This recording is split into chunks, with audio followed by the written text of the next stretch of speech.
So let's do my next one, which is going to be right here. Cut that out. There we go. Show it Really who's get boss. That's right. Well, because it's a real cake, you know, that's why it's easier to put it on the ground. Okay. If you have to, you can put a little frosting back in there. Cover it up, and I'm going to do that in orange. It's over here.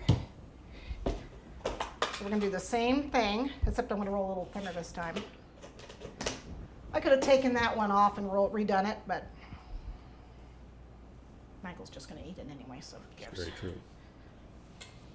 I'll eat that one first. How's that? There you go.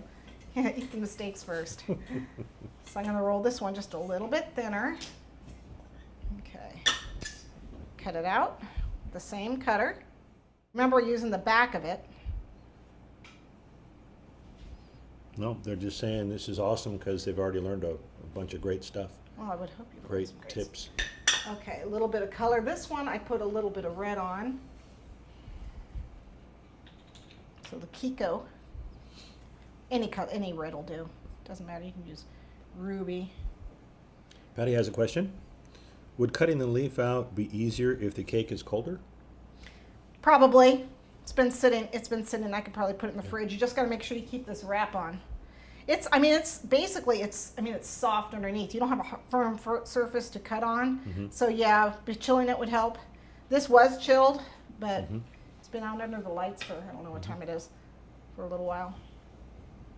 I have a little teeny bit of bronze. This is non-toxic, but I'm using it anyway.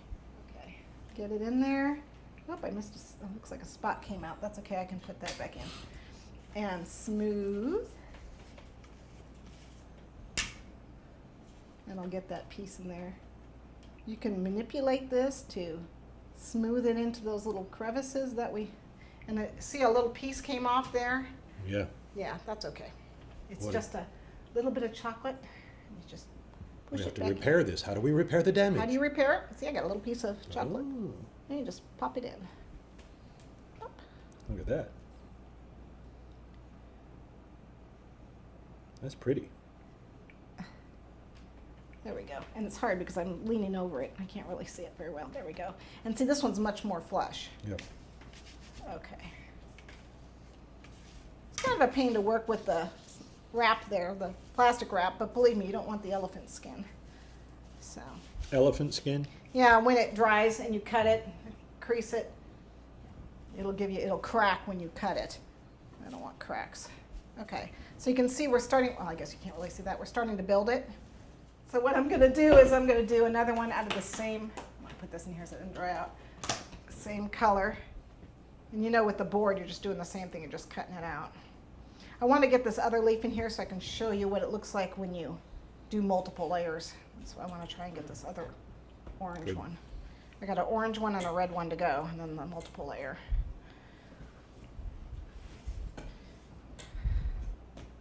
So I rolled that one thinner, and that was a good thickness.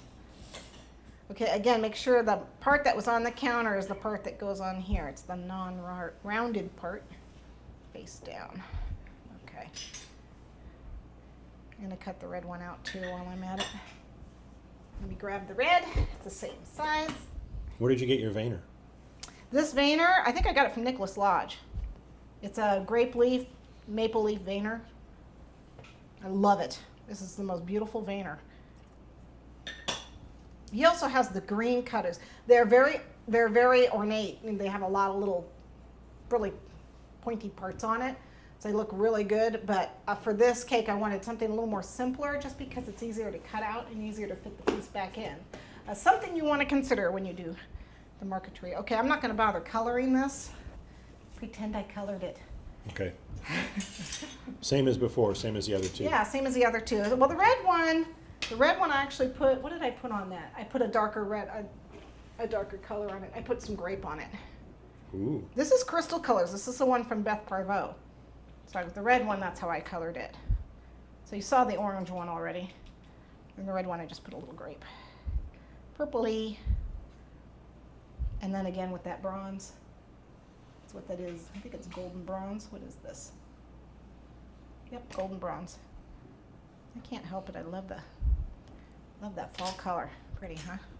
Okay. So we're going to cut this out and we're going to turn it. These top parts are the hardest parts to cut because it's skinny area. Okay, and then another one with the red down here. Now what I want you to notice is I'm overlapping. Oh. So this leaf is on top of the others. Yeah. So when I cut, I'm going to be cutting through the leaf I put on there. And that's how you get those layers. And then I'm going to put another layer on top of that. A reader asks, when they did their last fondant cake, they chilled it and there was sweating. Condensation? When they applied the fondant and the decoration. Is there a way to prevent the condensation? It has to do Sweating? with your refrigerator. If you're not doing something like this, I had this in your refrigerator and I didn't have a problem at all. I also had it in my refrigerator overnight. A lot of commercial refrigerators don't do that condensation thing, but the commercial ones do. I don't know what she had, but the only way, you can't prevent it, but if you put it in a box, have your cake in a box in there, and when you bring it out, when it comes to room temperature, keep it in the box until it's room temp and then take it out. Condensation technically should stick to the box. But that's really what you want to do. Try and keep it in a box if you can. It's a good rule of thumb. Keep your condensation in a box. Yeah.